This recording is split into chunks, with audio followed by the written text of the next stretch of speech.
In the remote jungles of Guatemala, 7,000 feet above the clouds. You just lean back in your hooks, your belt, and just think, what a great day God's having today. Never have I thought I would climb a pole above clouds. Where progress has been light years away. I had no idea that people actually truly live this way.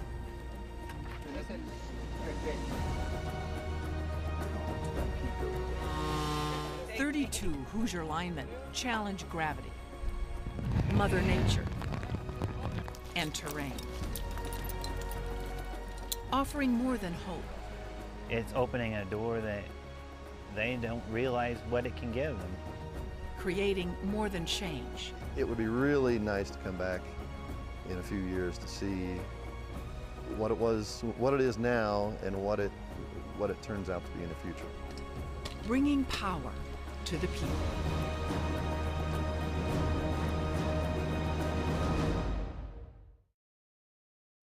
Power to the People is made possible through the generous support of Cooperative Finance Corporation, CoBank,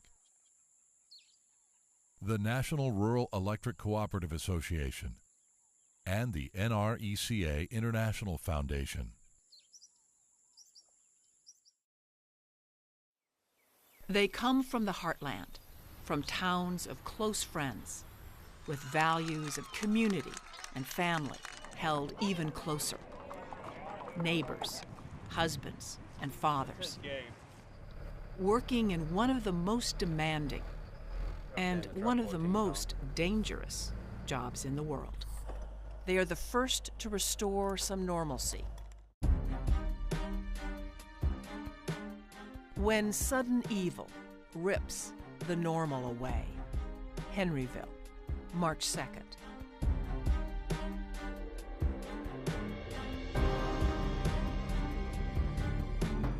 These people had something and it was all taken away from them. They ain't got nothing left. So it means a lot when you can come somewhere and help somebody out.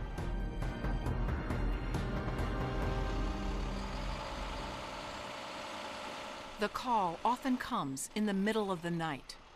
The time away from wife and kids measured in days. The moments on the job tallied in 16-hour increments. The working conditions often harsh. Meals on the run standard. This is a lineman's life. The men you never see, known often only by the work they leave behind. It takes a special type of person that's not afraid to just jump in with both feet and go at it. I mean, these guys are go-getters. You have to be able to want to go and go and go until you get people's lights back on.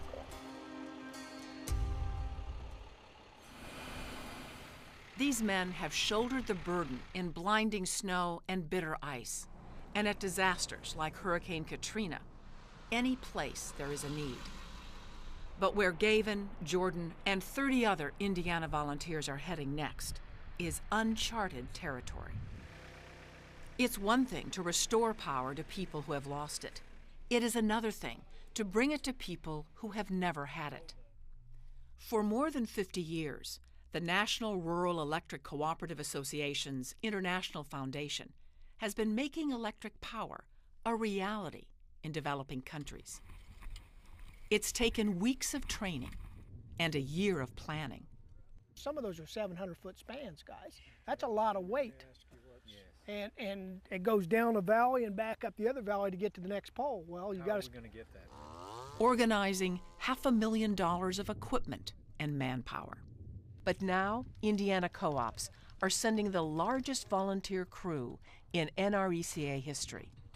They will electrify 3 remote villages in Guatemala in one of the toughest expeditions yet. For the families of the linemen, like that of 15-year veteran Troy Fisher, it's an emotional time. Take care, Mom. Have fun. I'm proud of Troy.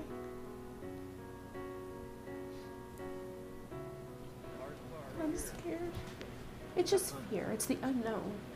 I just need to know that he's okay. Have a really good time. I love you. Love you too. Bye, guys. Saying goodbye is part of the job for a lineman and for his family. I don't think everybody could do it. I think it takes a special kind of determined woman, probably as determined as her man. You know, he's determined to go and help, and she's determined to hold down the fort. Our kids just grew up realizing that at any minute Dad could get a phone call and he could be out of here. Always knowing that at any time he could be, you know, off to help somebody else. I've learned 23 years of being married, you don't worry about them. They go out, they do their job, you pray that they'll stay safe, and you know, that's what they do. And they love it. Guatemala City, port of entry into a strange new world, made all the more curious because many of the linemen have no idea what to expect. You're talking to somebody that's never been out of the country, that's never flown before, and leaving the United States is an eye-opener. You lose that sense of security. It takes 2 days to get to the highlands where the linemen will begin their work. 2 days of winding roads, streets strewn with vendors, and the endless parade of colorfully painted buses spewing forth both exhaust and passengers wherever they roll. Yet framing each chaotic scene is the overwhelming size and beauty of the mountains. No flat land.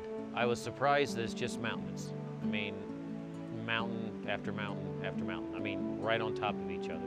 You're thinking, there's no way a picture can explain or can show. You can't not think of God when you see this. What else could do this type of artwork? The linemen begin their 7,000-foot climb to the summit. But there's only one way up, a narrow rut punctuated by the occasional remains of a mudslide that redefines the notion you can't get there from here. This is the road we came in on, and as we leave, you'll notice it looks like we're just going to drive right over the cliff. We were so nervous, all of us. I know that we're in the truck I was in. We talked about it on the way up, or we're all standing so that we can bail off the truck. I'm not kidding. We're strategically planning to bail off the truck if it starts over the hill, you know. Tough as the ascent has been, when they finally arrive, the linemen realize their obstacles are just beginning. I knew it was going to be rough. I didn't know it was going to be quite this rough. Didn't realize we were going to have to pack some stuff almost a quarter of a mile. I figured, oh, maybe 5 or 6 city blocks off the road. Not a quarter of a mile to a half mile in some stance. I had my backpack on, I had a first aid kit and stuff that I had prepared. And then I also had my tools. And we were walking through the coffee plants and they were hitting me in the face. And this boy was probably waist high to me. And he was walking through and they weren't brushing him. And the path was just wide enough for him, and I thought, gosh, if I was only his height right now, I could get through there pretty easy. I just had my hard head on and stuck it down and used it like a bulldozer, I guess, and trudged on through. I've been in line work 35 years and done a lot of different work. Worked hurricanes, worked ice storms, and this was probably the toughest work I've ever done. Stop. Stuck in a tree. Stuck in a tree! Climbing a pole is probably really one of the most dangerous things a lineman can do, because if you fall off, there's the potential of dying, actually. But there's even a bigger potential probably of injuring yourself bad enough to completely change your life. There's always that unexpected that happens, that you hope that nobody's in harm's way when that unexpected happens. Gavin Strantz is manager of job training, safety, and loss control at Indiana Statewide Association of Rural Electric Cooperatives. The reality of the job was that we were in a remote area, a very remote area. And I knew that if we had a serious accident, even though they said they'd medevac us out, it was going to be tough getting them guys down off that mountain. If it takes a little bit longer to do the thing and make sure it's the way we need to do it, take the time to do it that way, guys. Safety is always number one with linemen. But even with that overriding mission, Gavin is mindful that during his long career, 2 fellow linemen have died on the job. As work begins in this primitive place, he knows the risks are higher. When we was in Guatemala it wasn't the perfect world. Terry, did we only bring one drill? We can't even get up here. They broken truck. Oh, the one is, yeah, right in the middle of the road. Find out, Terry, what is going on. In the States, the linemen are used to stringing 250-foot spans. Here in Guatemala, the distance is 7 times that. There's a pole down in here over to the far house. I think that was like 14 or 1,500 feet. Yesterday, we strung almost 10,000 feet of wire. I got her all warmed up for you. Kind of guy I am. No paved roads, no bucket trucks, nothing below but jungle, and a 1,000-foot drop. The tough job is just beginning to get tougher, more precarious, still full of unknowns. Get a shovel. Whoa, whoa. I'm pulling you back down. Woo! I get a shovel. Got up there again. That pole got exciting. It was set shallow. We had a gap on this side, 4 to 5 inches. Once we got up on top, and it shifted on us, so it got pretty hairy for a minute. I always pray. I pray about, I just did then. I pray the whole time I go up the pole. Maybe it's a little redundant, but nope. Hey, I'm just like, hey, you know, keep me and him safe and don't let this thing fall. And that's just what I do that helps me. Nothing is easy here. Everything is a struggle. Whoa. Tell me when, Larry. We're stuck pretty good. All the work takes longer. For us linemen, it was a feeling of these guys met us for the first time, these locals, and we don't look like we know what we're doing because of the confusion and that's to me it's embarrassing. It wasn't smooth sailing. It's hard to get it choreographed to where it all falls in place. Get a hold of somebody and get us some transportation. Those guys that said a truck left. Jeff doesn't have any transportation. Can you call? They are there. They are with them there. Jeff can't find them. Jeff's up there. He can't find them. They walked up that road. Oh yeah. Sorry. Yeah. We're walking today. Buddy. Yeah. I could just hear on the radio that we lost our interpreters, which is a handicap for us because without being able to really, a lot of them understand with the pointing,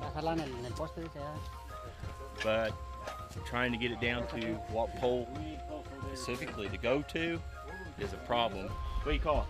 I'm starting to pick up a little Spanish. There are shortages. We'll scrounge in here, see if we can grab some boats and maybe bring them down there to you. We're going to see what we can find with some oysters, but we're probably limited on what we've got. I'm making a piece of triplex because we don't have any. It's been challenging. We've had to improvise a lot. Come up with a way to create and do everything. When you don't have the materials, you make do. Us linemen, we're trained, and our initial response is just get out of our way. We'll build this. Well, we've had a couple conditions here where the fog, the guy could be on one pole and he couldn't see the guy on the next pole because of the clouds. We're working in the clouds and the elevation, so we're working in conditions unlike anything we've ever encountered in any of our lives. No, this is the first time I've ever been somewhere this high to where the clouds are actually lower than the land. Something you never dream or never see.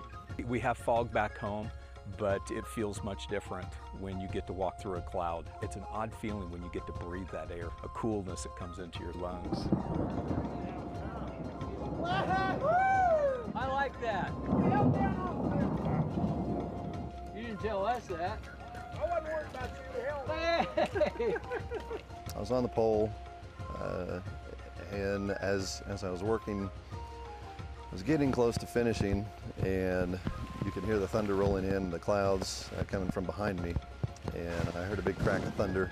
But I really didn't want to turn around and see what was coming. Yeah, it's kind of exciting when you're on a pole and you can see the lightning flashing around, and you're kind of thinking, well, that was close.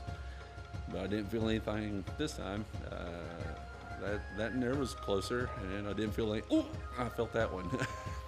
They fight Mother Nature, the rain. Hey, we may have to push this truck. We were stuck down over the hill, and we got caught in the rain. There were 3 trucks below 1 truck, and it was stuck. Well, my concern was, we have nowhere to go. What are we going to do if we can't get this truck undone? And the terrain. We've been in the back of the trucks and getting beat around. I've got bruises where I didn't think I'd have bruises before. I know everybody else does too. It's just hard to get around up in here. I rode down and the rails were beating my back and my sides. And then the next day I had to put my climbing belt on, and there was spots that were sore that I didn't think that should have been sore.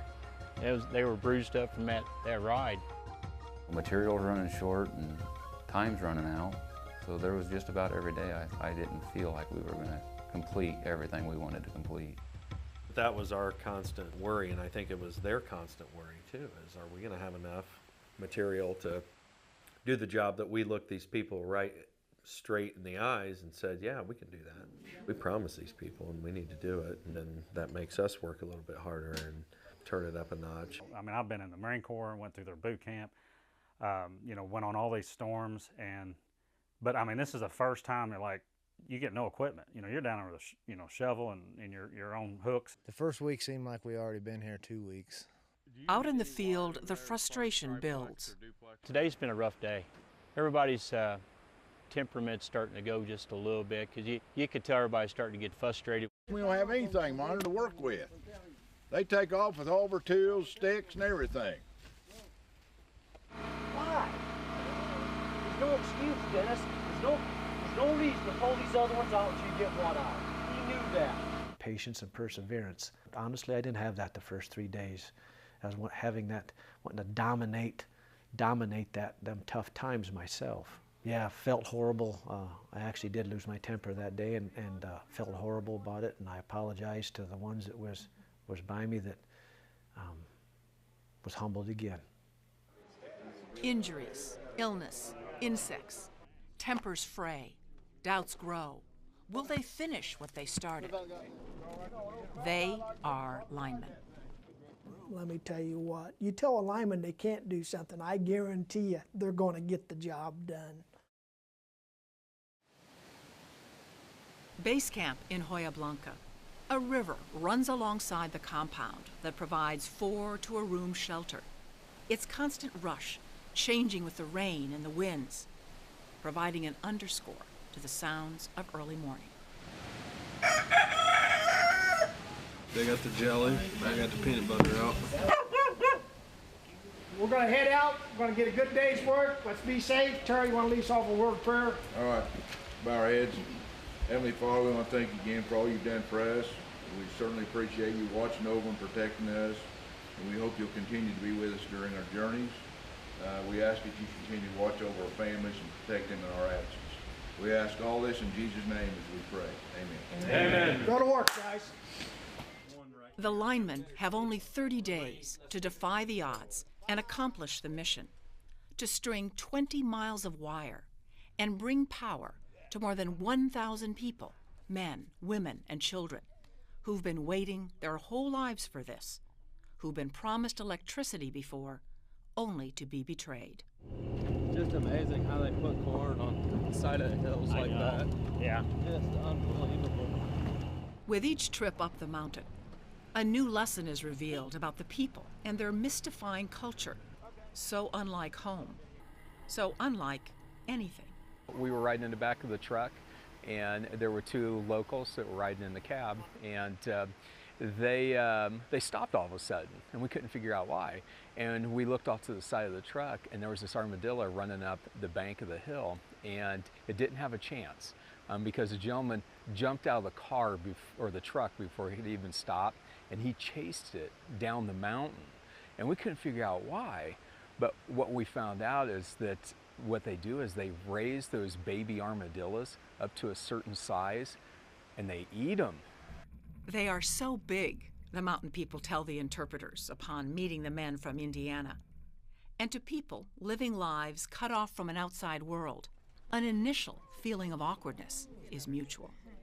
We're getting stared at like, well, obviously the aliens that came in to this little village, and nobody knows what to think. Over time, these barriers just went away. All of a sudden, you know, yeah, we're Americans, we're gringos, but they weren't afraid of us.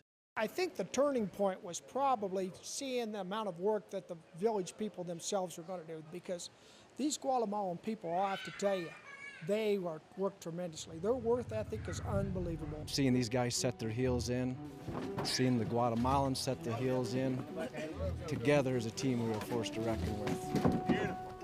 once they saw we were willing to come down there and help them and get the job done for them, then there was a whole different attitude change. We saw how much they wanted us down there then.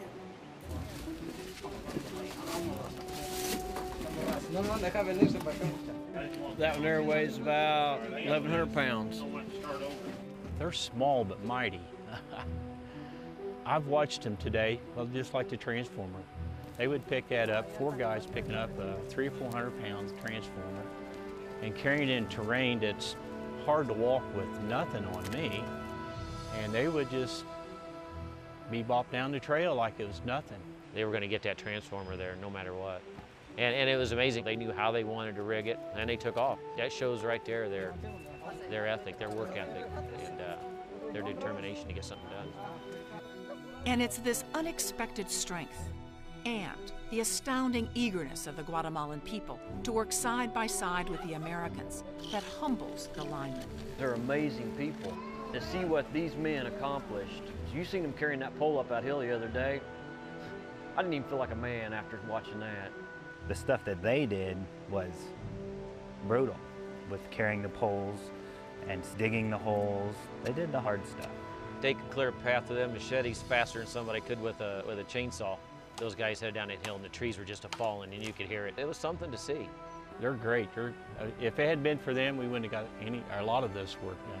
They've been great as far as showing us shortcuts. You get over in them coffee plants and you can't find where you're going. It's like a maze. But they'll point you in the right direction. You tell them we need that wire down to that pole, they jump, they do it. Seeing them bust their butts makes us want to, work even harder to help them out. I mean, it's just amazing what they do and how hard they work. After being here, I think I'm going to go home with a new mindset. And they taught me, if you have a will to do it, you're going to find a way to get it done. If you say something can't be done, they prove that it can.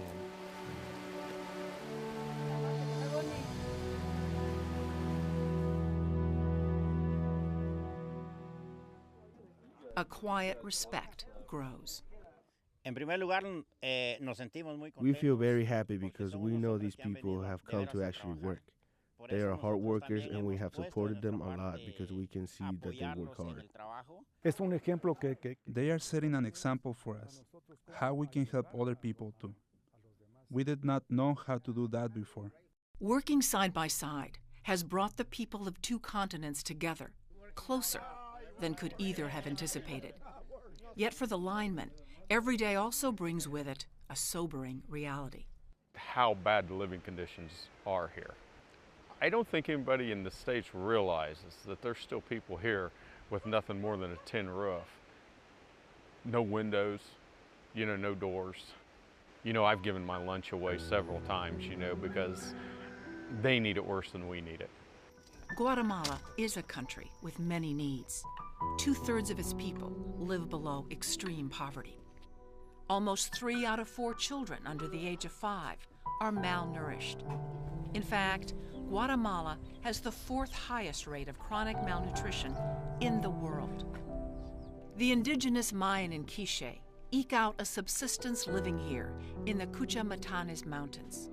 They live on the corn they grow on any available sliver of land and plant coffee up and down the nearly vertical sides of the mountains to harvest some of the world's most coveted coffee beans. Their hard lives reflected in their faces.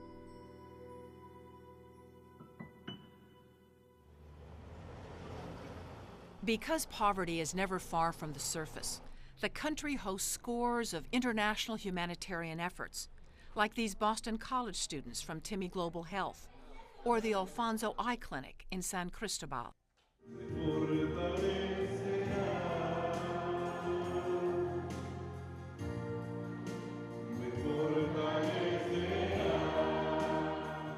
While families work to get by, faith and love of family, community, and traditions give them strength. Padre, en esta noche queremos darte muchas gracias por And somewhere In the growing brotherhood between all the workers, the Americans learn an unexpected lesson. The Guatemalans teach them the difference between hope and faith. And I really experienced it yesterday. I looked up on the side of the adobe house in the village we was in. They had taken our scrap wire and wrote Jesus S. Omar on the side. He says, Jesus is love. That's what it's about. Faith. It isn't hope, it's faith. None of us will ever forget what we've done in Guatemala. And truthfully, you know, when we stop and take a look at it, God gave us that opportunity to achieve what we achieved.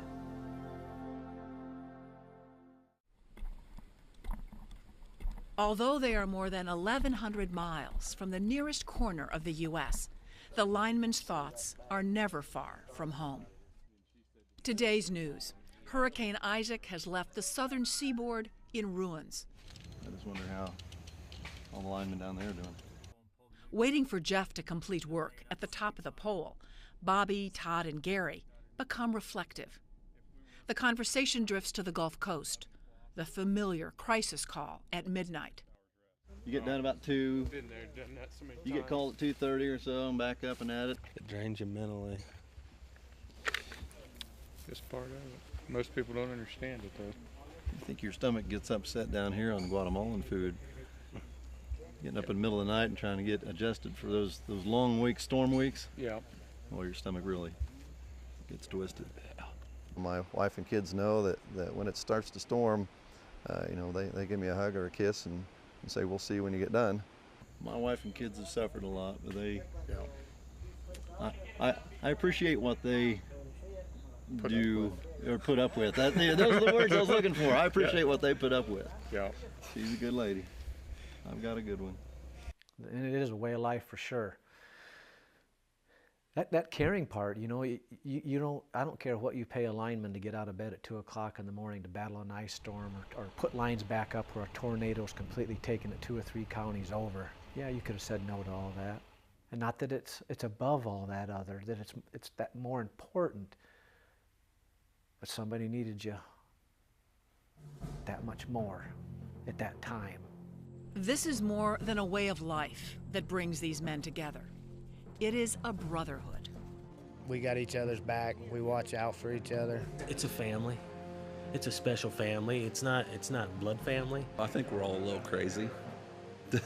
Just borderline. You gotta be. Who else was going to say, hey, yeah, I'm going to stand on a piece of metal that's this wide and a chunk of wood 30, 40 feet up in the air and be near the kind of voltages we deal with. It's certain death. I don't know whether it's because we're adrenaline junkies or whether we're just all a bunch of nuts. It's one of those jobs that you can't afford not to pay attention and keep concentrating on what you're doing, not for 1 second. You can't have the me attitude out here. I mean, it's a whole group effort. That's what this was. They're a band of brothers, and they mean a lot to each other. They really do, and they mean a lot to me. As work progresses, the Indiana linemen set poles by hand. It's me and you, pal, the old guys. We'll show them how tough we are. And when a new pole needs to be set, the 2 oldest crew members, pushing 60, Terry Atkins and Felix Vanner, dig the 6-foot hole. Turtles.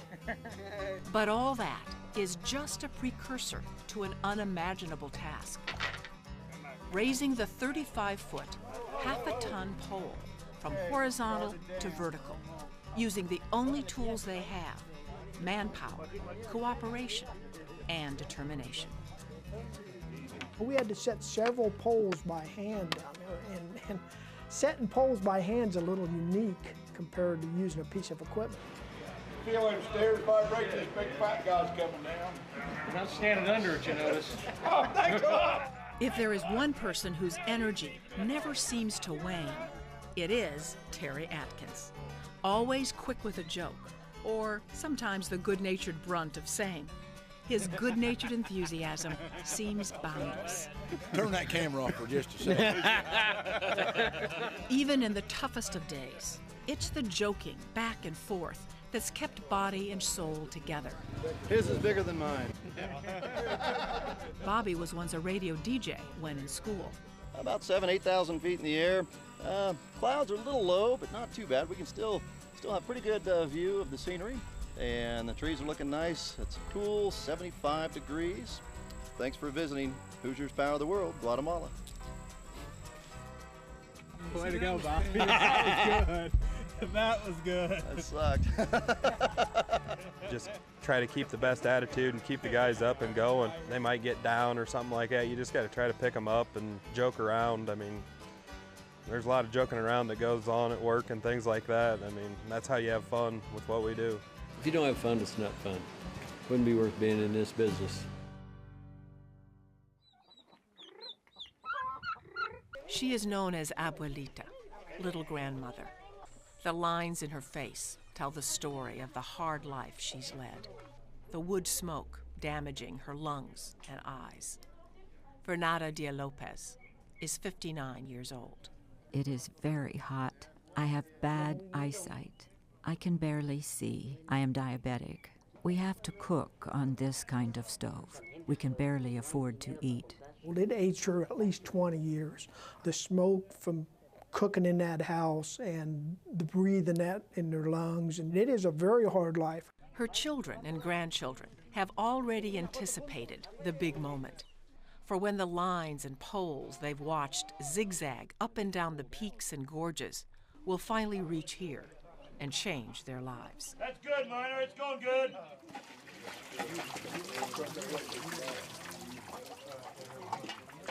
Everything is about work.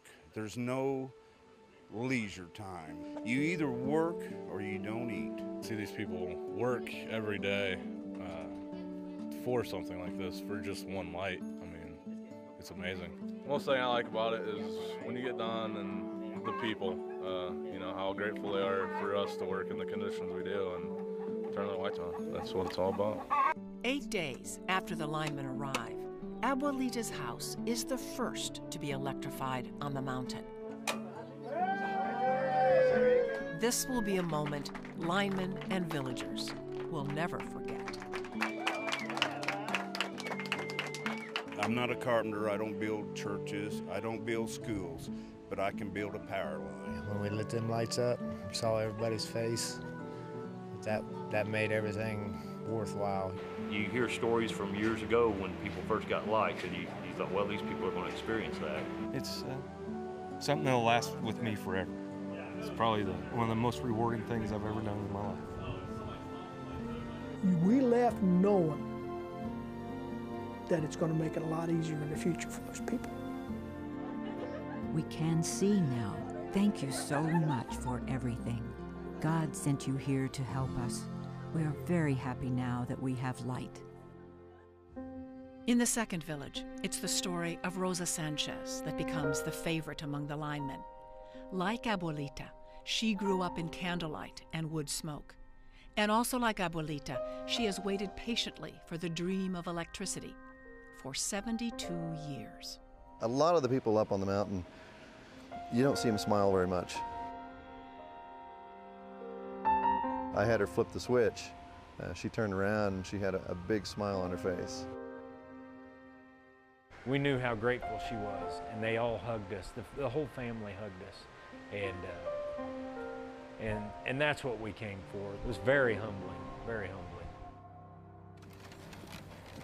But now, work begins on the most daunting phase of the project.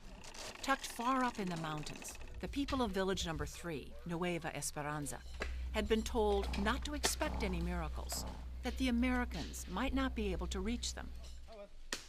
It is a bitter message. Years before, they had raised money to bring power to the village. They began to raise some poles when the local contractor stopped them, saying that electrification was impossible. That did not, however, stop him from disappearing with all their money. Now the villagers line the rocky path up to Nueva Esperanza to greet the daily arrival of the lineman that tells them their long-awaited dream is at hand. How this fledgling electrification today can grow into a catalyst for real change and saving lives is another story that began 4 years ago. Dusk, In Hoya Blanca, the wet season is in full swing. But head northeast, and you enter a different world. Skies are clear. Temperatures approach 100 degrees. These are the dusty paths that wind through the nearly 200 small towns that make up Ixcan. What little infrastructure that was here was destroyed by the 3.5 decades of civil war. Signs of progress are everywhere in the region, but never more than here, in the miles and miles of new highway construction.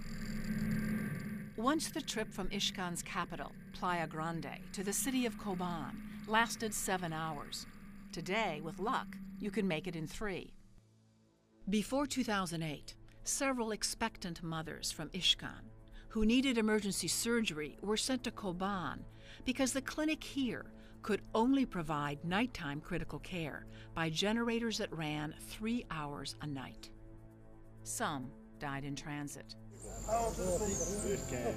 Then linemen from Georgia restored the region's power grid, bringing life-saving electricity to Ixcan's emergency room and maternity clinic.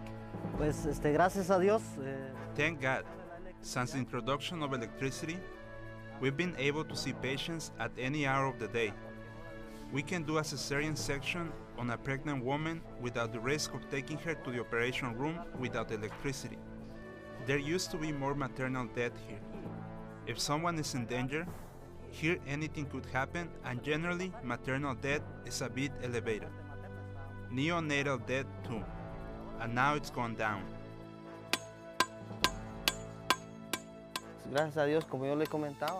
Thank God, through the introduction of power, projects have started moving along. And in the villages, electrification has made for better schools, and for the children, connections to a much larger world than their parents ever knew. The other teachers sometimes bring the computers to present activities to the kids. We're also happy with that, and I think that some of them are very advanced, and it could be that they will be professionals in this community. It has brought us a lot. Some around here have already tried to have their small carpentry shops, many things that require electricity. So the truth is, to describe for you the many things that will qualify as a benefit, there are many. Back in Hoya Blanca, the lineman's spirit has been willing, but the flesh has been pushed to the limit. The daily beating they've taken on the road up to the villages and the long days at the summit have taken their toll. But precious downtime brings moments to connect with the people of their temporary home, who help in any way they can. Mine. Yeah. I kind of recognize the blue shorts.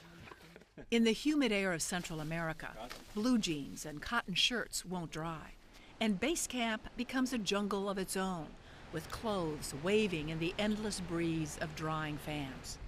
The symphony of whirling blades provides the underscore for moments of reflection as the linemen reach out to those they miss back home, telling tales of exotic insects and the constant battle against them.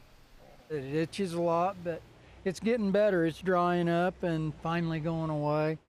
The fleas that he slept with, he only joked about it. I don't think he ever really let it get him down. Or stories of the rigors of daily life. We were out of lights at home base for 4 days. I mean, we didn't have any lights here where we were staying, so no hot water, no lights. We had to fire up our generator to even have lights to see to do anything. And of course, there's the food. I think I've had enough rice for a little while. I'm probably looking for steak and potatoes. But mostly, they share thoughts of family. They've sacrificed ultimately. They're doing without so that we could be here. The first one she sent was just, "I love you, Daddy." But every day I had a card packed for my wife and my little girl, and I read them every day. You know, brings a tear to your eye, but it keeps you close to them. I tell you, I put the phone open every day. That's 6-week-old granddaughter, and that's why I want to go home. See how much she's grown. Oh, she'd be a different girl. Can't wait. Yet the lineman's never lived, who's heard the slogan, all work and no play. Beans roasted by the linemen themselves bring daily cups of coffee. Got half a water, let me take another. A walk to Mexico reveals a border more notable for its lack of being a border than anything else. That's what it's all about right there, guys. Yep. And there are always the children. Morning and evening, they line the bumpy road to the villages, shouting out a greeting that always makes the lineman smile. There was a mother one day that she felt that we were being disrespected. She corrected her daughter and said, you know, you really should call them Sir Gringo, Mr. Gringo.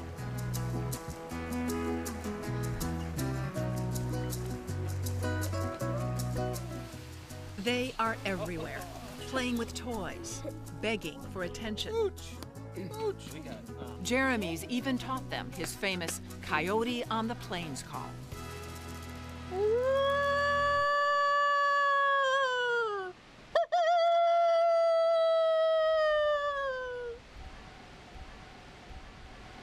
They like it, so you can hear them now. They're answering me back. Oh, the kids are great. The kids love to play. At first they're very shy, but then once you break the ice, you know, it's like you've been here all your life. I have a 16-month-old boy at home, and when I see those little toddlers out running around and being carried, it makes me think a lot of my son. To see these crusty linemen who when you get them back in the co-op, you know, they're sometimes unapproachable because they put on this barrier. Out here playing ball with the kids, it's just incredible to witness this. Each morning, children walk past base camp on their way to school. Primary education up to age 12 is free in Guatemala. 60% of the indigenous families in these rural areas are illiterate, and it's hard for families to afford uniforms, books, and supplies for their children to attend school, so many may not finish. But today, they're all dressed up. Gavin is invited to explain why the gringos from Indiana are here. 9-year-old Braylee Gomez Castillo wants to tell Gavin her dream. You want to be a doctor? Good. Wonderful. Good. Well, I look at these faces, and they remind me of the kids that we have back in our schools. All happy faces and full of energy. I'm going to show them where we're from. Okay. Indiana. Aquí es Indiana. 5.5, 6 hours plane ride. Okay. Vinimos desde aquí, 6 horas y media de vuelo. The men that we brought down here climbed the poles to run electricity from the pole to their house, making it easier for them to read their books at night. Okay. Hacerles más fácil que puedan leer sus libros por la noche. So they can get better at their school studies. A lot of this work couldn't have been done without the help of their parents. Okay. Pero mucho de este trabajo. But it's after Gavin hands out the pens, coloring books, and balls to the youngest children that it hits him. I'm thinking to myself, you know what, I'm going to help these kids even have a better life than what they have right now. I may not be able to make them any happier than what they are, but I know down deep they're going to have a better life. Thank you. You're welcome. You're welcome. People think, well, you know, you're down there building power lines. Well, you're building more than power lines. You're redirecting people's lives. You're changing them forever. Makes my whole trip down there worth it. Morning meeting, just a day and a half left. And the remarkable has happened. There are no agenda items. The men from Indiana have finished electrifying the third village, the village that was impossible to reach, the village where no promises were made because the task was impossible. These men have done the impossible, with time left to spare. We're linemen. I've never once on this trip been disheartened and thought, no, there's no way. It's just throw in the towel, let's just quit and go home. No, never once. The home of coffee grower 73-year-old Rafael Diaz, a gathering of the hopeful, waiting for the final connection, miles away, to the grid in Mexico. Word arrives, it's done, and there is light in Nueva Esperanza. For all except one. If there is one Guatemalan who has gained the respect of the linemen more than any other, it is Jorge Herrera. He has been on the job every day. His hands stained silver by the wire he has carried through the jungle. His genial attitude unflagging. Upon hearing that his lights did not come on, the linemen go to his home. It is a simple fix. The outlets were bent in shipping. And what once seemed ironic now seems like providence, for the linemen are there to share the moment when the hardest worker sees his work pay off. A miracle. All the love and hard work you have put into us, there are no words for me to thank you. It's pretty emotional because you know, he hasn't had electricity in 25 years. He even said, you know, what was one of the first things he was going to do since he had electricity, and he said he's going to leave his lights on all night. At a very introspective evening meal. Thanks, guys. The reality of what they've accomplished overwhelms even the man who's always been quickest with a smile. I'll be honest, when we showed up here 3 weeks ago or so, I thought there's no way, man. There's just this country's going to eat us up. But you guys did it. Sorry, guys.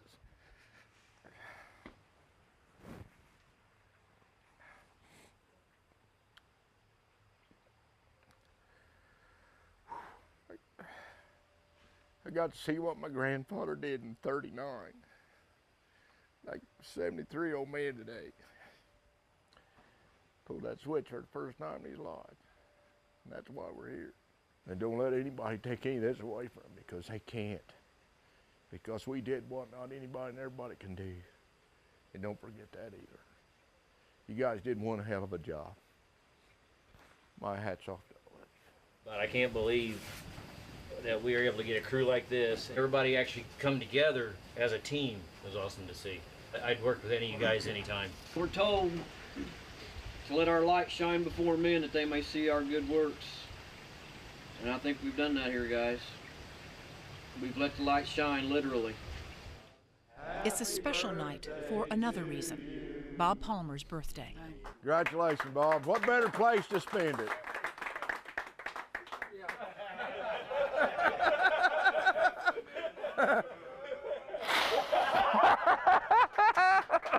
You guys all worked together and we all did this.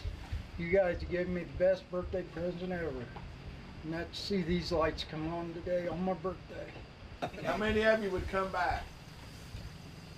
How about next time we build some line along the ocean?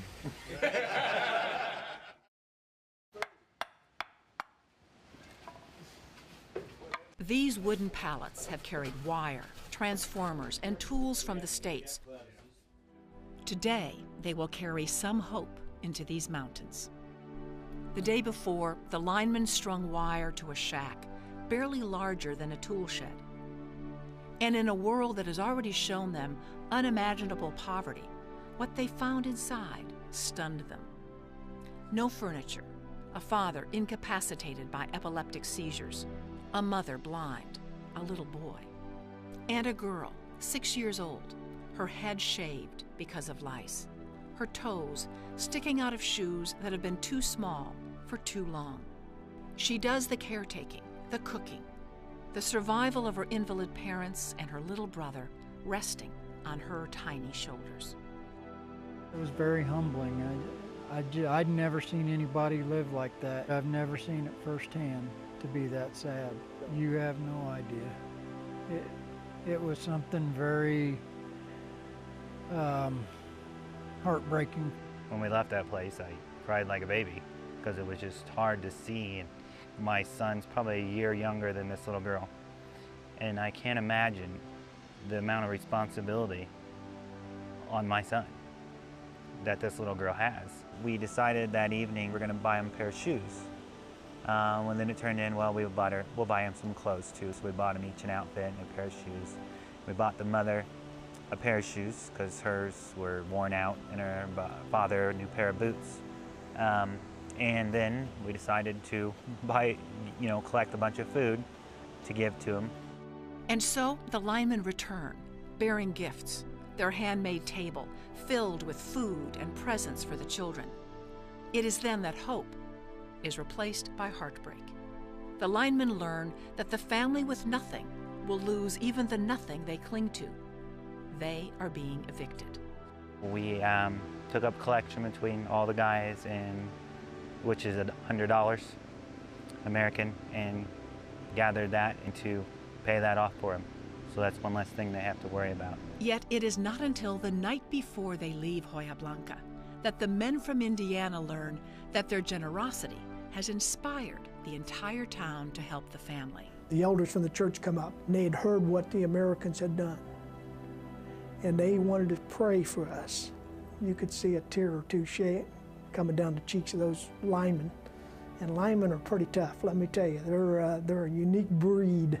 And they, to see them guys shed a tear or two is you're tugging on people's hearts when that happens. But that was the things that remind me of how rewarding this job really is.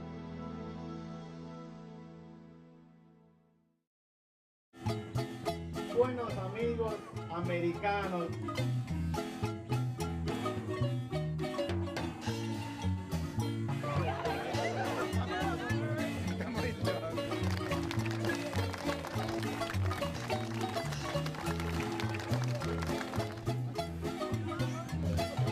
Hermanos americanos.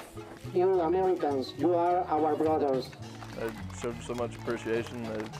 Balloons and fireworks. They gave us everything they had over, to show that they appreciated what we did. Pretty neat, amazing, pretty amazing. To Guatemala! Guatemala! And a friendly game of soccer, which the Americans won 5-2, by the way, while suffering more bruises than at any time climbing poles. I can speak for all the men from Indiana that came here to do this project, that they will never forget you, and you'll have an everlasting memory on our hearts forever. God has written your names on a special book and has a reward for you for everything you have done for the people here. We are really happy now. When you leave, we will cry because we do not know when you will be here again. The music is quiet now. The linemen gone, but the memories are still vivid. You'll never get a view like we've had from the top of these poles on the top of these mountains. That's a view that we'll never get again. In ways no one could have predicted, the linemen who traveled 1,800 miles to bring power to these 3 villages find they have experienced a power even greater, the power of the human spirit. Lessons that will transform the linemen, just as the power they brought the villagers has already begun to transform their lives. I've talked to a few wives since I've been back, and they called me and said, hey, what'd you do to my husband when I was down there? And I said, I didn't do anything with him. I said, I didn't do anything to him. They got that experience on their own. Seeing the faces the first time those lights come on, and it's like, man, it is worth it all. It is worth everything, every bug bite I've got, every sliver I've got in my hand, is worth it all. It was more special than I could have ever imagined at that moment. It was, for me, I think that to see that gratitude out of people that have so little. See the look on their faces every time you go over the mountain. It makes you feel warm inside. Know that you're alive. Yeah, I'd come back. I'd go back next week if I could. I would go back in a heartbeat. These are people that I'll remember all my life. It was just an experience I'll never forget. I hope if I get the opportunity to come back, I will. To see the faces on the kids along the road on the way up there and at the village, you know that it's going to improve their way of life. As they get older, they'll have opportunities that their parents and grandparents didn't have. To keep them connected to the world so that they can grow. The people are obviously great, big-hearted people, just like in our country. It's been an adventure, but it's been an honor and a privilege to serve the people of Guatemala. By far the greatest thing that I've ever been a part of. By far. Imagine it now, somewhere in Hoya Blanca, or Las Nubes, or Nueva Esperanza. The women no longer have to walk miles to grind corn, or cook in smoky shacks, or work in the dark. Throughout these savage and beautiful mountains, farmers will earn more to support their families from their coffee bean harvest. They can build a clinic and more schools. Their lives will change forever because of something we take for granted. So now, when darkness falls behind these mountains, the lights come on, one at a time, and their future shines more clearly, because these Hoosier linemen brought power to the people. I think it changed me from the simple fact that, you know, I look at life today in a little bit different eye. We're so lucky in this country. And don't get me wrong, we got the greatest country in the world. But why can't we have those people see some of that same thing? That's what we tried to do for those people down there, make a better world for them.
Power to the People is made possible through the generous support of Cooperative Finance Corporation, CoBank,